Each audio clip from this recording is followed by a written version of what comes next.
All right, guys, we're back for another 2024 Supercoach preseason video. So what are we? We're the 16th of February today. This is the Friday of the first week of preseason games, first official preseason games. So today I just wanted to go over like my watch list of what I'm looking for in a lot of players. We'll go through a lot. The main ones I'm not going to bring up are super premiums and stuff like that. So like, you see on screen like Nick Dacos and stuff like that. Not really setting out to watch these guys, like to see if there's going to be some huge difference in the way they play. Don't really need to know because I already kind of do know how they play. And I've also left off a lot of rookies, just because everyone's looking for them. Right? We just want good rookies, so there's not really like anything you're looking for. It's just everyone is looking for good rookies. But yeah, so we'll get started. We'll go defense, midfield, ruck line, forward line. First off, we've got Harry Sheezel. So in Sheezel, I'm looking at where is he going to play. There's been reports that he's still at halfback.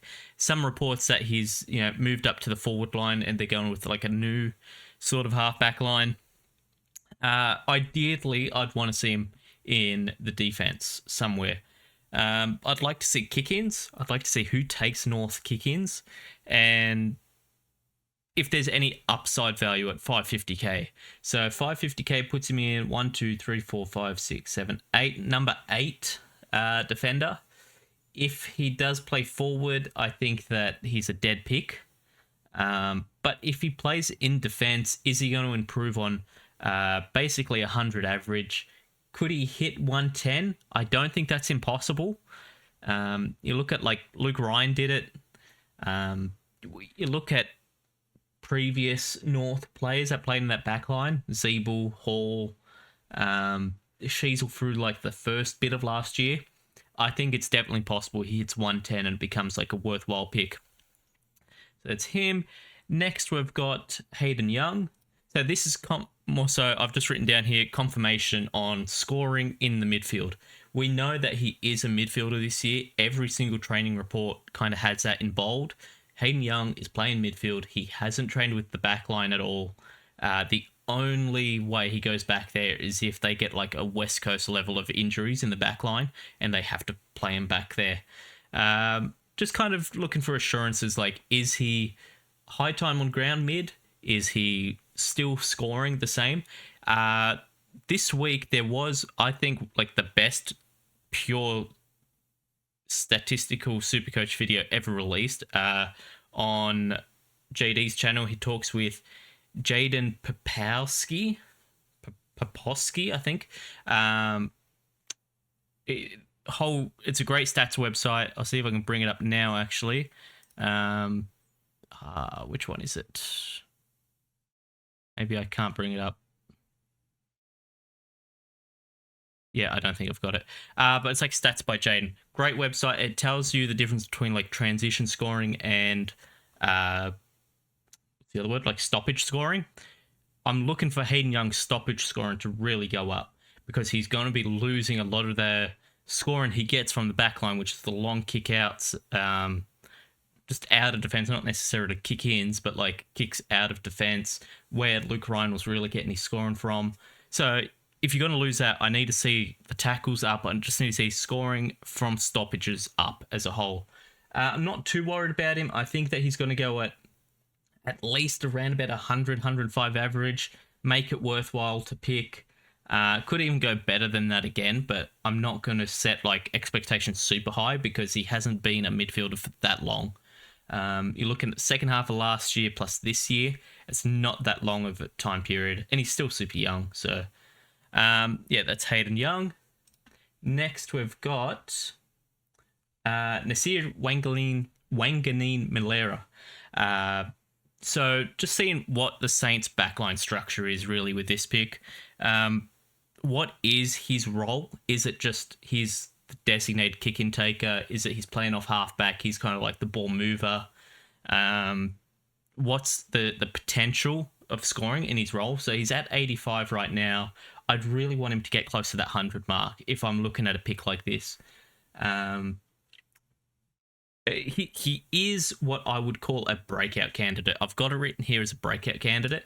I do think he could, depending on role, depending on midfield time, depending on defense time or defensive role, if he is going to be playing in the D line.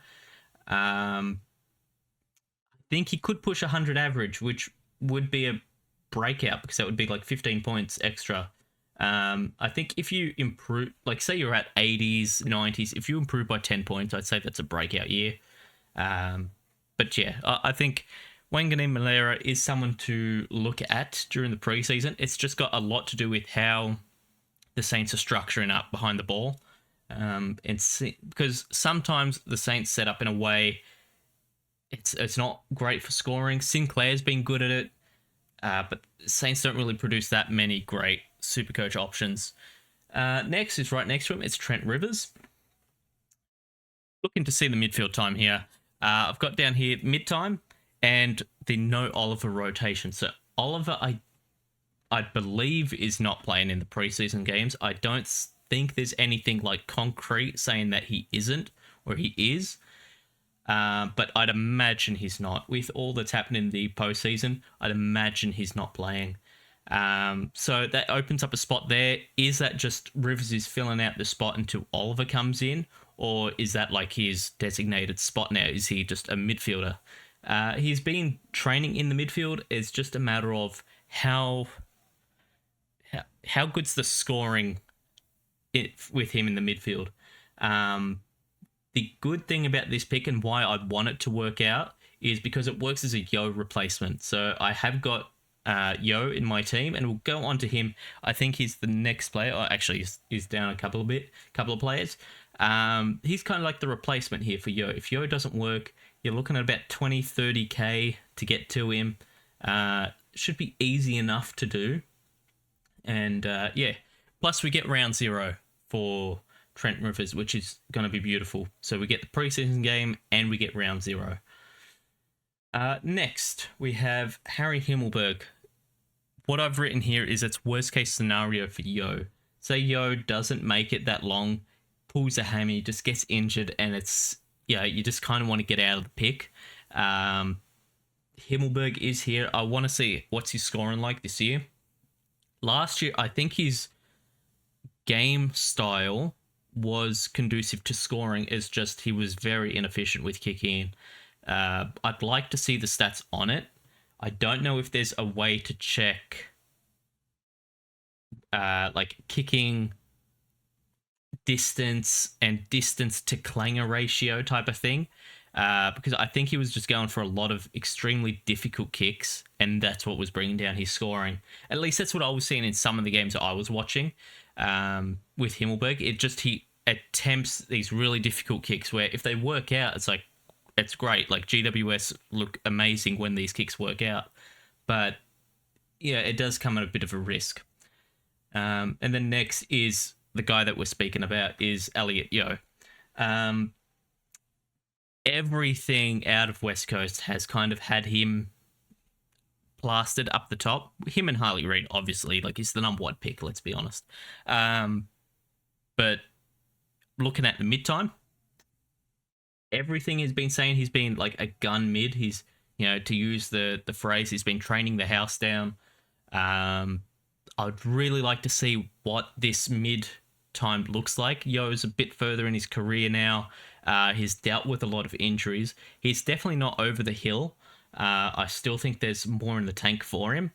But, you know, I want to see what the mid-time's like. I want to see what the time on ground is like. Is he going to be a player that's like super managed because of the injury history? I want to see what his game style is now. I've heard that he's still tackling and stuff like that. Like he's still a very hard-nosed midfielder, which is great for Supercoach. Like tackles and stuff are just so highly regarded in scoring. It's like why Jack Steele's always been great, and why I think Hayden Young will kind of be fine in the midfield. But, you know, I just kind of want to see that and see, like, is it he's so managed that he can't really score that high. Yeah, last bit I've got here is scoring. It's just, how does everything that has happened in the last couple of years for Yo impact his scoring. He's been great in the past for Supercoach, like over 100 average. I think he even had a year of 110 average. I'm not 100% on that. It's just kind of what I feel is right. Great, it's all going to reset now. All right, we're back. Supercoach just keeps logging me out for some reason as soon as I press a button. So that was Yo. Kind of covered him. Like I said, it's just seeing where the injuries have left him in terms of skill and scoring potential. Next is actually someone I'd probably pick as a forward. He has been in my team in and out, is Liam Baker. So it's just kind of seeing what does the new role look like. They've been saying that he's been converted into a midfielder, which is crazy. He's already got defense and forward DPP, so he'd be defense and forward, but playing midfield. I'd like to see what that looks like in game. Is it just he plays on a wing, or is it like he kind of plays that Jaden Hunt role of he's half back, but he's also a winger, kind of like a mixed role? How does it work for his scoring? Is there many opportunities for scoring? What are his outlets to get these points? Are they long kicks? Are they, in transition scoring? Which, again, going back to the stats by Jaden website, it looks like transition scoring is kind of like what we're looking for. And I think if Baker's in the midfield, just given his game style, he's super athletic, like he just gets it. Like he's a great player. Someone that I'm really hoping West Coast target to bring in. But yeah, I just want to see what's the Yze style. How does Baker fit into that, and what are the scoring opportunities out of it? Richmond hasn't been the greatest team for Supercoach. Their players, a lot of them is, Shea Bolton plays forward, Dusty plays forward, Prestia gets injured, Taranto's been fine, Hopper gets injured or got injured last year. Caution's never, he's been a pick for like 1 year, but he's not really like been a pick the last couple. That just haven't been a Supercoach relevant team. So I'm trying to see, is the Yze style really going to improve that? That's Baker. Next, we've got Gideon Coleman. Where is he? He's like 390. Be right here. 398. There we go. So with Coleman, I'm looking at just a general improvement on last year. They've got a couple of guys that have retired in the Brisbane backline, so there's a lot more opportunity there. We did see Coleman go on a pretty good run in the finals. His finals form was really good. I thought in the grand final he was pretty good as well. Just looking for a general improvement on his game. So he's going at a 71 average from last year. I think he scored worse without Daniel Rich. I'm pretty sure I've done that research and that's what I found out. Just looking for a general improvement in his scoring. If he can go from 70s to like 95, which I definitely think is possible. Say he has kick-ins, works on his kicking efficiency, gets his just overall touches of the ball up. I think he could definitely hit 95 plus and be a great pick at 400k. Someone that has been in and out of my team just because of his price. I think the price is pretty good, considering I haven't gone over my team for a minute. I probably will post preseason games, but I have removed a lot of the Uber premiums. So a guy like Coleman is like gold if he does hit off and has a good year. Next we have Windhager. So this is just one. I want to see if he's tagging. I want to see if he's a defender. I want to see if he's a midfielder. Just kind of seeing where he's playing. Not super sold on the pick. At 323k, I think you could find better for cheaper. Like in the 200k, there's a couple of guys we're going to go over that I think are just better. But just looking to see, what's his role and stuff like that. Is he someone that you could pick as a pod, a point of difference? And he just gives you, a good score that helps you boost up in the ranks while he makes money. We'll wait and see on that one, though. Saints don't play round 0, so that's another one you don't really get a look at, which is it sucks. I wish every team kind of played if they're doing this stupid round 0 thing. Next, we have kind of Buderick. It's either Buderick or Butterick. I think it's Butterick, actually. So Dimmer's up there, and he's kind of just blatantly said that Butterick is going to be playing that Jaden Short role.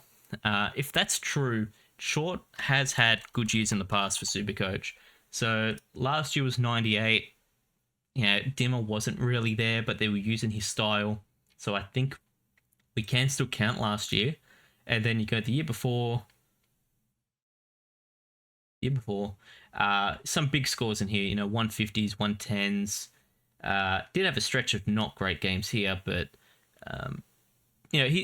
Short's been a good player for, I'd say, the last 3-4 years of Supercoach. So if Butterick can kind of continue that, I think we've got a pretty good player here at 300k as well. It reminds me of the year where everyone hopped on Jane Short. I think it was about 300k. It might have been 350. But yeah, so just seeing what's the potential here. What is Dimmer's game plan going to be at Gold Coast? Is he just going to port over the Richmond scheme? Which I think he could. I think Gold Coast actually do fit into that Richmond scheme pretty good, of kind of just keep attacking the ball, move it forward by any means necessary. Doesn't necessarily have to be the cleanest football. It's just it gets points on the board. It's a tough defense to score from. I think that's the issue. I think Gold Coast defense isn't where it wants to be right now. But I'm going into stuff. I'm not a coach or anything. But I think their midfield is great. I think their midfield actually, player for player, is better than what they had at Richmond during Dimmer's time there. Obviously Dust is so good, right? But I think Tuke Miller's better than Prestia. I think Matt Rowell has potential to be better than all of Cochin and stuff like that, or the other guys that were kind of playing around him. Matt Rowell has such high potential in my eyes, just because of how fisical and stuff he is, and just his build. But injury history and stuff like that. So next we've got D'Ambrosio. So this is one that's kind of stayed on my mind, but kind of falls in and out. I don't think I've ever had him in my team for real. But there's been some reports out that he's going to be the Hawks kicker, necessarily. Have some kicking duties. James Blank is injured. He's out for the year, which kind of sucks because I was a little on the Blank train. I was looking at seeing whether he's worth bringing in. But yeah, no James Blank, which means Sicily is probably going to have all the kick-ins. All right, sorry about that. I had a phone call I had to get through. Where were we? D'Ambrosio. Hawks reports are saying that he's going to be the kick out of defense. So I'm kind of just looking at what does that mean? Is that he's going to... he's at a 40 average. I reckon he's going to hit 80 plus. Whether that gets him to say 450k, just because bad Hawks defenders have scored pretty good. Scrimshaw I don't think is that great, and is really borderline best 22 for the other teams in the league, but he's averaging 75, right? So I think D'Ambrosio could put up, even Impey. I think Impey had a bad year last year. He was at 78, so I think D'Ambrosio could be all right. It's not one that he's someone that is locked in right now. Still looking at a bit, but I just want to see how it goes. He's going to be on the watch list. And then last for defense, because like I said, I didn't really want to get into rookies, because everyone's looking at rookies, right? Everyone wants to find the good rookies. Is Trezise, however you pronounce it. I'm going to hear it because it's going to be in the preseason games. Just want to see what is his role and is he best 22. Kind of simple on this one. If he's best 22 and he has a role that is kind of conducive to scoring, he's in, right? 200k. I don't think Richmond have that many guys that they're going to swap around in their defense. So I think he's pretty secure, but just want to see if he's best 22 really. And if he is, he's probably in the team as D5, D6, something like that. But yeah, that's it for the defense. Now we're on to the midfield. So let me just clear that actually. Number one, Petrarca. So I said I wasn't going to go into the premiums, but Petrarca seems like he's going to have the Bontempelli year. Last year, Bont 130 average. I believe didn't he only like sub-ton once? I feel like that's right. No, he didn't actually miss the ton at all. No, once.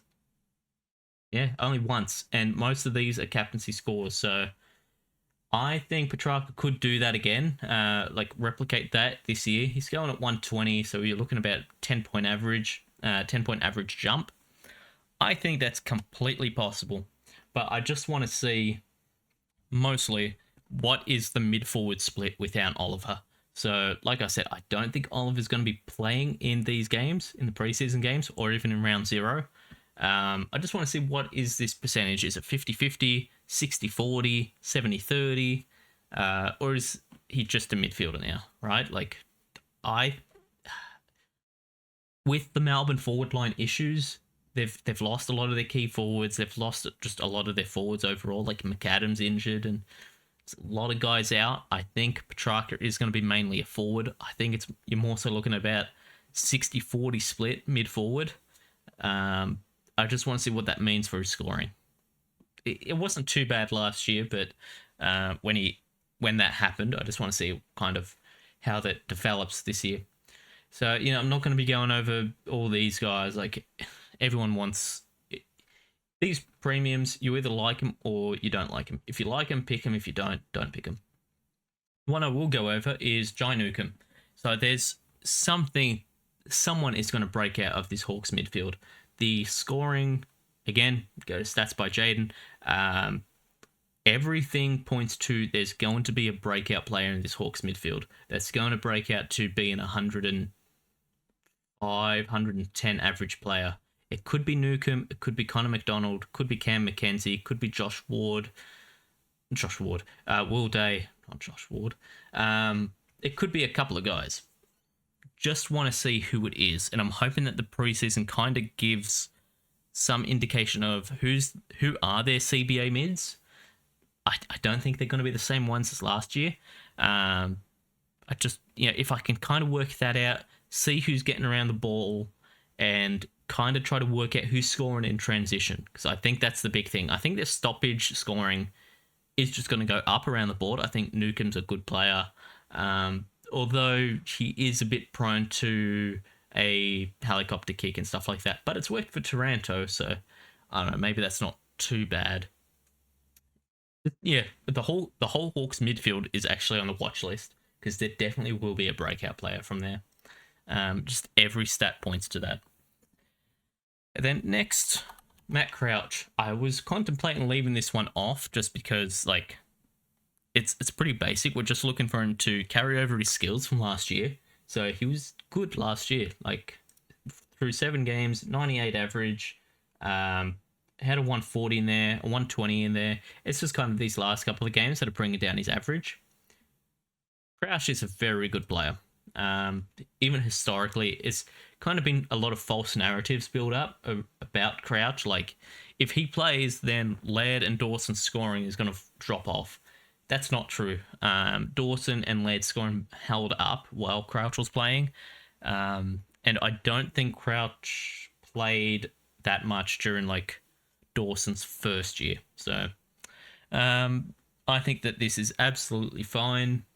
Just seeing, is there much of a carryover, and how much of a discount are we getting here? 490k, how much is he really worth? What is his true value? Is it like 550k? Is it 600k? Just kind of, trying to work that out. Again, I don't think they have a round zero game. No, the Crows don't. Stupid AFL thing, they only sent Victorian teams up there. It's like, well, everyone knows what you're doing. You send the popular teams up there in like this, come watch us tour. NFL, the NRL's out. Next, back to the Hawks, Carl Amon. So talks are that he's going to be the halfback. He's going to be the kick-in taker. He's going to be basically like the Zeeble Hall of North for the Hawks. If that's true, I think that this is pretty good price for him. He's priced at 86 average, 86, 87. I think in that type of role, halfback, you control kind of like the flow of the game type of thing, I think he could definitely go at 100 average. He's someone that I think is in my team right now. He hasn't been in it for that long, but he is in it at the moment. So, just looking at what are the halfback duties, how are the Hawks going to take their spin on it? Because they do play a different game to North Melbourne. I don't think it's going to be just kick to kick in the back line like it was for Haaland's Evil. But yeah, looking at the halfback duties and looking at the kick-in duties, is he going to be the one that splits it with Sicily, or is it going to be, God, what was his name?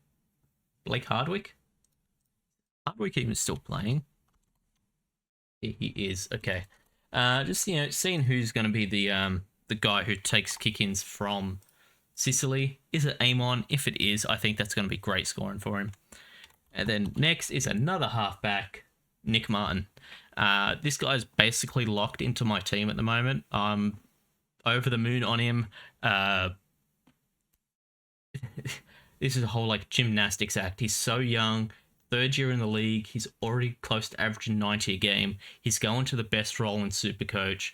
Plays on a team where the ball is going to live in their back line, because everyone said that they're, even just in preseason practices and stuff like that, people that are watching these open trainings are saying their backline is not as good as on paper it might look. Like Ridley, Mackay, Laverde and stuff like that. Maybe it sounds okay, but it's really not working like that. So I think the ball is going to be back down there a lot. He's going to have free reign over this ball. He's already been a good kick of the ball. His first game, he had, 5 goals? It was either 4, 5, or 6. I think it was 4, actually. Great player. Definitely a breakout candidate. Probably my most likely breakout candidate is Nick Martin. I definitely see him going to 100 to 105. He hasn't moved from my team since the news came out that he's playing halfback. Next is kind of just a nothing pick here, but Cam Guthrie, 420k, major discount. Can he kind of push 90 average, like 95 average? Pushes him up to 500k. Maybe if you've got Yo in your midfield, this is a guy that you could go to. I don't think this ever worked in the past with an older midfielder coming off an injury and then averaging high. I don't think that's ever happened. So take that into account. Just all I've wrote here is the upside from scoring given his price. So we'll see how it goes, right? We'll see. And then also on Guthrie, I don't think Geelong playing round 0 either. So it's only preseason you're getting to look at him. Like I said, I think it's a nothing pick. I don't think there's anything there. But at 420k, maybe there's something, right? And then next, I did say Nick Martin was probably my biggest candidate for a breakout year. This guy might be the only one that's beaten him out for it, and it's George Wardlaw. Every training report that comes out of North talks about how good Wardlaw's looking. Looking for an improvement on last year. Looking for the role. Is he going to be in this backline midfield setup with McKershaw and Zach Fisher and Sheasel and stuff, kind of like all playing in this backline? We'll wait and see on that. I think the preseason will be a good time to look at it because they'll want to get this game plan kind of like going in a game to see how it works. But yeah, if he gets a good role, plus just has a general improvement from last year, which already looks like it's locked in because his preseason's been great. I think this could be probably the biggest breakout candidate. For me, it's going to stay on Martin just because I think in the games that LDU has scored over 120, there's not been another North player to score over 100 in the midfield. I think that's right. It's not like a huge ton of games. LDU didn't play much last year, but I think that's right. So we'll see. We'll see. And if he gets defensive PPP, I think he could just be your defender. I said P1 too many times there. It was like stunned me. I was stun locked on that. DPP. I think I said it 3 times. And then another one, maybe it's West Coast bias, but Ruben Jinbi. If I pull up a picture of this guy, you'll think that he's a Brownlow medalist. He is in amazing shape. Like, of course, all the AFL players are getting paid to work out and stuff like that. They're all in really great shape, way better than me. But he looks amazing at the moment. I think that he actually could be a Brownlow candidate in the future. The game style is very reminiscent of like Oliver, Clayton Oliver. It's kind of what he was reminding me of.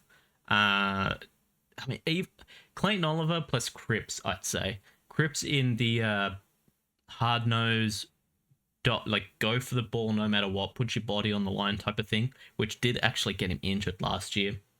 Jinby, and then Oliver and just like the smoothness with the ball and how he just makes the hard play look easy. I think he's got to be great. But looking for what is the West Coast midfield lineup. Did go over this in Yo. What is the West Coast midfield this year? What are his scoring outlets? Is it going to be like last year where the forward line sucked? Oscar Allen was great. I'm not talking about Oscar Allen when I say the forward line sucked. I'm talking about more everyone else, including Jack Darling. The forward line sucked. The defense sucked. They couldn't really move the ball around the field because everyone was injured and you're playing waffle players in an AFL game. What are the outlets for scoring? Is it just bomb it deep and pray? And then what's the time on ground? So has he gotten too big that he doesn't have a tank anymore? I want to see what the tank is. There were some games last year where he was playing like sub 70% time on ground. So just looking at the time on ground, stuff like that. For Jinby anyway. But that could just be West Coast bias in that one, right?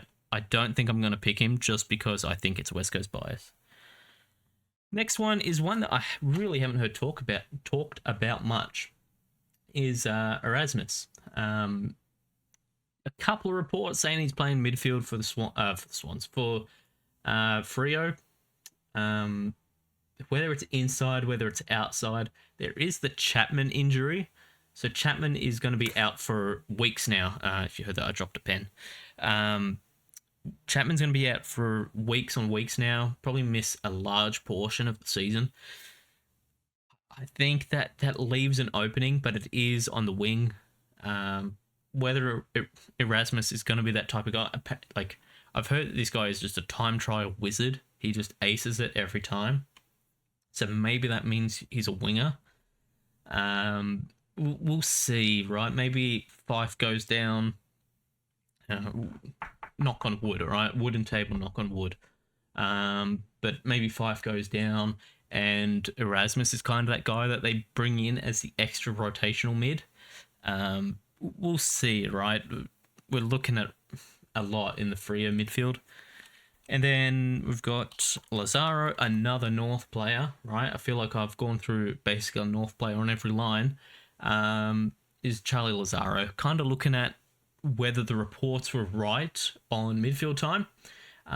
What is his role? Is he just midfield, but it's actually half forward? Is it midfield, but he's actually a half back? All right. Wait and see, right? Like the North training notes and stuff have kind of been a bit weird to look at. A lot of just like, players playing in random positions that you wouldn't think they'd be playing in. But, Clarkson actually has like a full season with them now, right? Like, I'm hoping that there's nothing that happens with Clarkson this year. I guess like everyone is, right? Like Clarkson's just a good coach. I want to see what his game style will be at North. It looked good at the start of last year. Just want to see how that continues on. But yeah, not too much on Charlie Lazaro. I think he's more of a forward, actually. Like, if you were to pick him, I think you'd pick him at the forward line. And then last, Matt Roberts. So I think he's been kind of a meme player over the last couple of years. But supposedly he's going to be playing halfback for the Swans this year. So could be someone, just chuck him on the bench, see what he scores. Maybe he's an M8 type of thing. yeah, I think this is going to be fine. I think the Swans do play round zero, so you get preseason and round zero to look at it. 9% ownership, so I think this is kind of just one that everyone's going to be onto, especially if he scores okay in the preseason games. Just one for cash gen as well. So, yeah. On to the ruck line. So, the ruckman. This is probably the hardest year it's ever been to pick ruckman. I probably said that last year, and this year is even harder. For years, right, it's been Gawn, Grundy, set, forget, don't look at it again. Last year you couldn't do that because they played on the same team. Last year was more so like Gawn, English, set and forget, but I didn't do that. I did, I think, English, Marshall. No, what did I do? Did I do Wits Marshall or Darcy Marshall, something like that? I can't remember what I did. But, there's a couple of guys I'm looking at. So, number one, I did bring up his name. It's Brodie Grundy. Seeing what's his form, right? Like, there was the ruck rule change. Now you can block with your arm extended, which I think is a big thing for a guy like English, who's a slim frame, right? So if Gawn, who's a big frame type of dude, he can just kind of push English out now, I believe. I'm not too sure on what the interpretation of the rule is going to be, but I think he can kind of just push him out now, right? Because I'd imagine Gawn can kind of just like, yeah, you're over there now, right? I think it's going to be a big thing. Want to see what Grundy's form is like. Last year was not good, like full stop, not good. Year before wasn't great either. How does that convert to his scoring potential? And is he going to be moving around the ground, right? So he's a bit older now.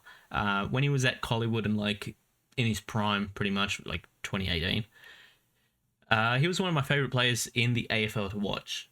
Just felt like he was everywhere around the ground. It felt like he was just a really tall midfielder. If he can get even like 10% of that, I think he'll be pretty good just to start, like set and forget type. But, we're looking at it a lot here with injuries and stuff like that. Next, again, could be West Coast bias, but it's Matt Flynn. So, Bailey Williams is still what I'd consider a bad player, and definitely a bad ruckman to have as your number one. And he still put up 77 last year as a ruckman.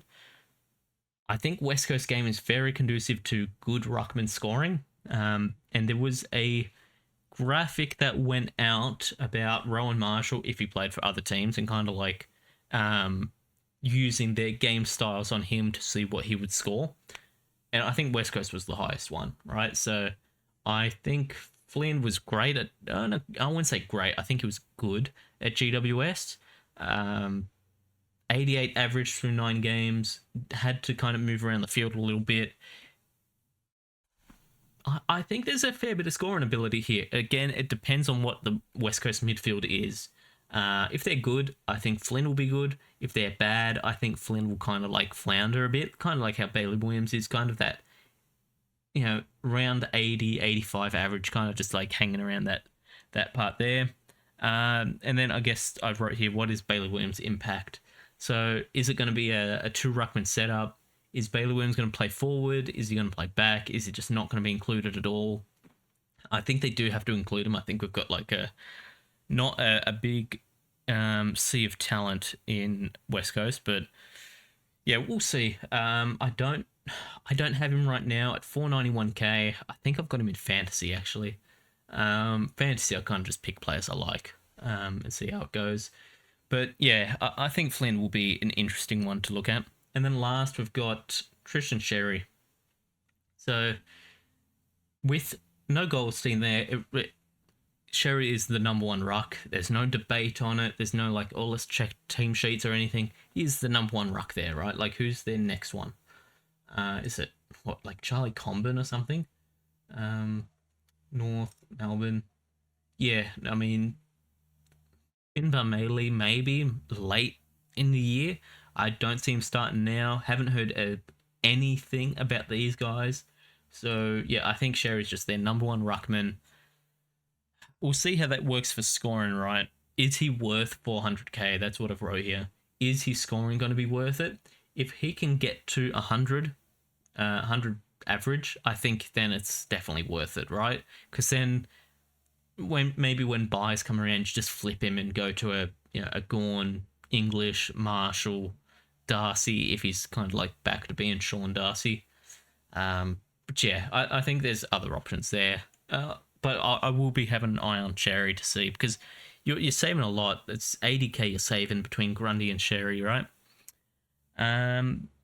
Next, we're onto the forwards. So, said I wasn't going to bring up premiums.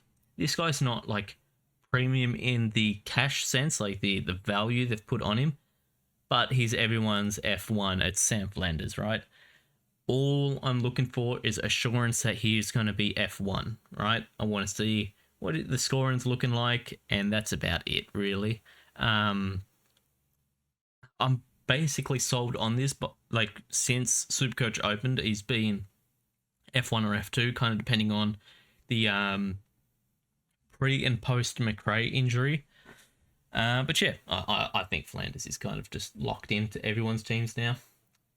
Next is Taylor Adams. So 430k, honestly, for almost 440k. Looking at 78 average last year. Looking at his fitness, right? He again has dealt with a lot of injuries. He's up there in age now. What is his role in what is like this new Sydney midfield, right? They've got James Jordan there. Goulden is going to demand mid-time. Mills is out. Like, what is this midfield going to look like? With Grundy as ruckman as well. Grundy and Adams obviously have like a connection there. They'll be able to play together, but yeah, a fair bit to look at here. Is it worth the risk? I wouldn't say so. But you get round preseason and round 0, so you have a lot of time to look at this. This is not someone I'd have in my team right now. 14% on him. Not one I'd have right now, but one that I'd be looking at come preseason and stuff like that. But yeah, at Liam Baker's here, like I said, I'll probably have him as a forward, and just off the base, I'd prefer have Liam Baker as a forward than I would Taylor Adams in Supercoach. But yeah, so that's Taylor Adams. Like I said, it's looking at injury, role, and what is the Sydney midfield. Next, I brought up this guy before. It's Connor McDonald. He's kind of been in and out of my team. He's been F2 for a little bit now that like Flanders is solidified number 1. Like I said, someone has to break out in this Hawks midfield. It's so statistically good that someone has to break out, right? So it's Connor McDonald, Cam McKenzie, Jai Newcomb, Will Day. I guess they drafted a guy that's a forward, but he's so small. So maybe he just has to run through the midfield a little bit. What is that guy's name? See if I can find it. Can't find him. But yeah, so we'll see how that goes, right? I think Connor McDonald is going to be pretty good. I've just written here, is he a CBA mid? He's definitely a breakout candidate, and he's F2 potential. Especially if he does end up being a breakout. I think he could be F2 at the end of the year. And next, he was right next to him. I did kind of go on him a little bit before. Where'd he go? Jack Fisher. Reports are that he's going to be a halfback for North, which, we've had a lot of forwards that have averaged pretty good that were halfbacks for North. Reports are that he's going to be their kick-in taker, like their designated one, their primary one, and then kind of just gets split up a little bit from there. But, with him, we're looking at, is he going to be the kick-in guy, and what is the game style? Is it still going to be kick to kick in the back line? I highly doubt it. See what's going on there with him. I don't think this is honestly one that's that important. Honestly, it's either he gets it or he doesn't get it. If he does, he's in the team. If he doesn't, then don't worry with him. All right, we're back. Somehow, 3 hours on 3 o'clock on a Friday becomes the busiest day in the week. So yeah, Zach Fisher, I think is a good pick. But yeah, wait and see. Next, the probably most contentious pick of this year is Nat Fife. So with Fife, we're looking at what are the mid rotations. Is he a forward? He's been a forward for the last 2 years, I want to say. He's also been injured the last 2 years. Supposedly a pretty clean run in preseason this year throughout training and everything like that. He's got his body kind of right. So yeah, we're looking at what are the mid rotations between Fife, Young, Brayshaw, Sarong. Who else have they got to chuck in there?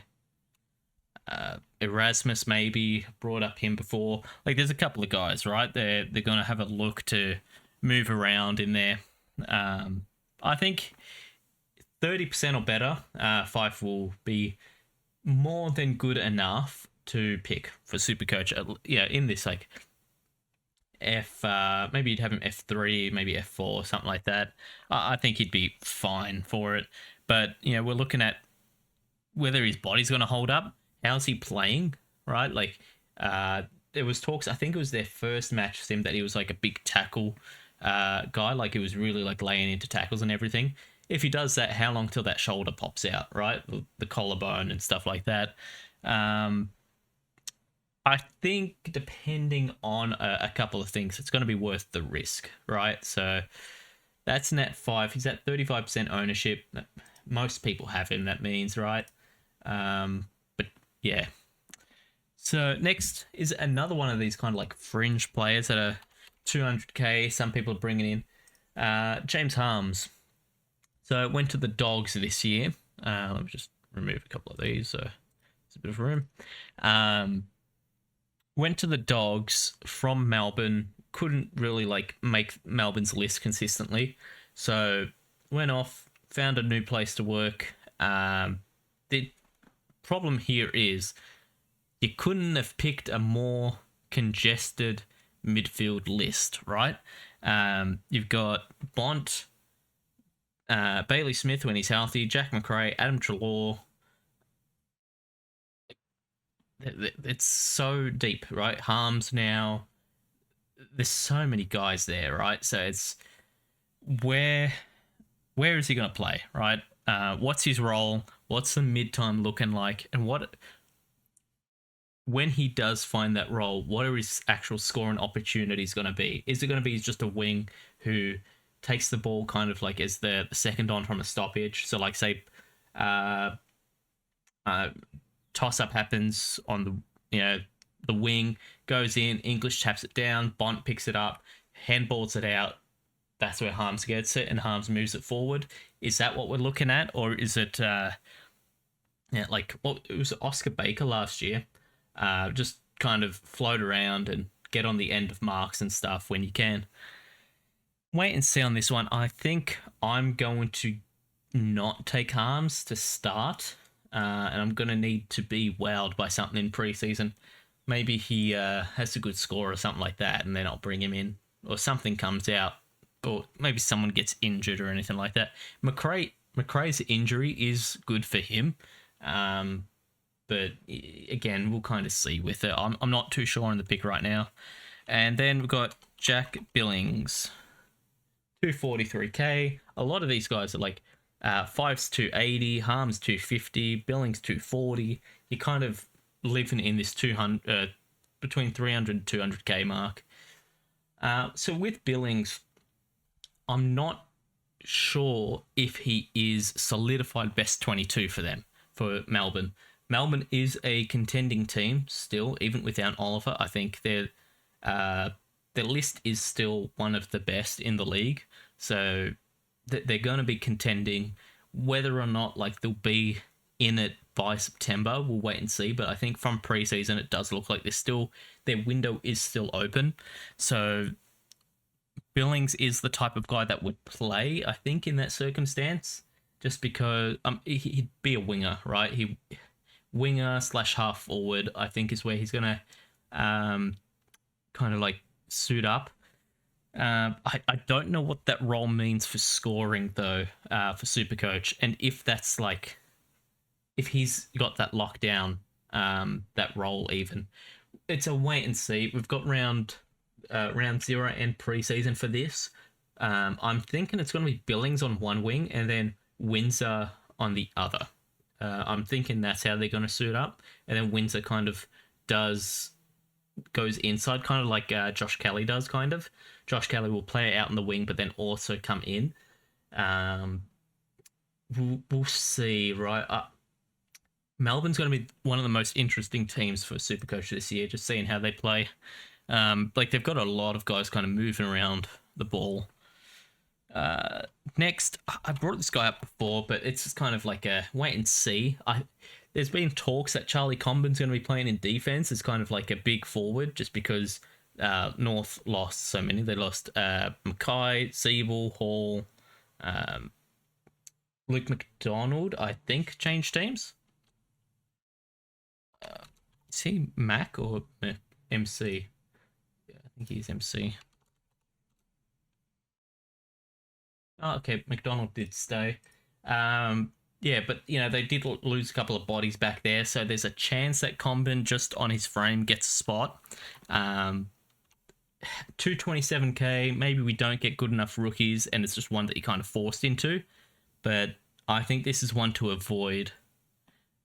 Just because I don't think the scoring is going to be there. I think he's going to be living at between 40 and 65, right? I don't think there's going to be much scoring there. And then for the last two, it's a lot of, are they best 22, right? If they are, then they're going to be good picks. So Finn McRae, a guy that's been like attached to Supercoach at the hip for the last couple of years. I think this might finally be the year where he gets a spot, a real spot. It's just with Collingwood, right? Like their midfield is so good, but they did lose Taylor Adams, so now there is at least one spot open. We'll see, right? Like, is he best 22? He hasn't been able to make it the last couple of years. He couldn't make it last year. He only got one game in last year, and I think it was just a sub.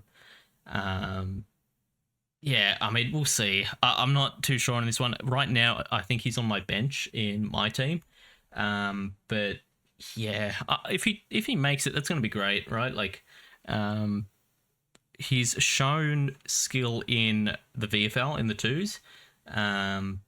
It's just converting that into Supercoach. 37% ownership. What's that like? 1, 2, 3, 4, 5. He's in the top 5 for ownership for a forward. Probably someone that I would just, say you're making your team right now, just to have accurate money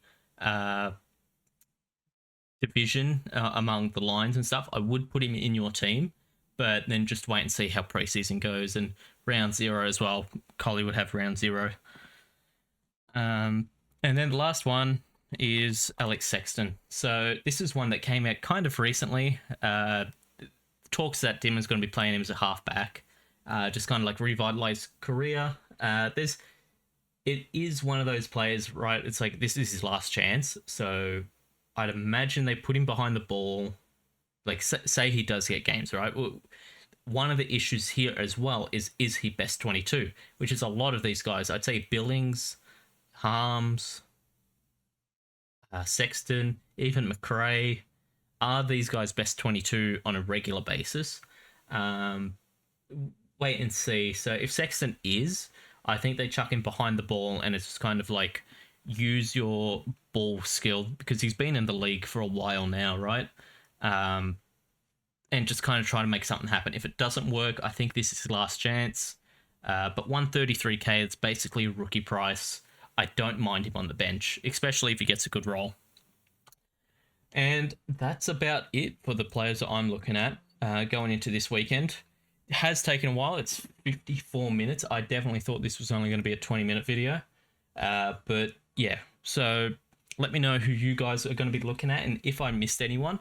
Like I said, I didn't really want to go over rookies, right? But there's still a couple of guys, like Gibcus is someone you could talk about. Zach Williams, obviously, but I think he's so highly owned that it doesn't really matter what he does, as long as he doesn't get injured. But yeah, let me know who you guys are going to be looking at over the course of this weekend and round 0 as the season comes around. But yeah, till next time, tasty out.